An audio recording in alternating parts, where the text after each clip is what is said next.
Hi guys, welcome back to another video. In this video we're going to talk about how to rotate your iPhone screen. So don't forget to hit that like and subscribe button, it really helps me out. So first of all, let's slide down that menu, and as you can see here in the white block, you can see the lock with the arrow around it. Make sure you tap on it so it is off. So as you can see upstairs it says portrait orientation lock off, and if you click on it, it says lock on, but make sure the lock is off so you can rotate your screen.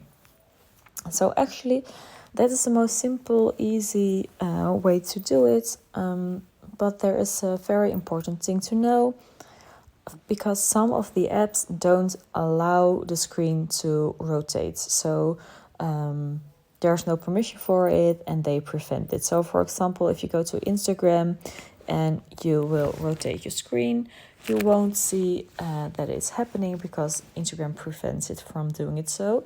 But for example, if you open Google or your web browser or your Chrome and you rotate your screen, as I'm doing now, it will also rotate with you. So it really depends on if you have your lock off and what app you are using. I hope this helps, and if you have any questions, please let me know. Thank you.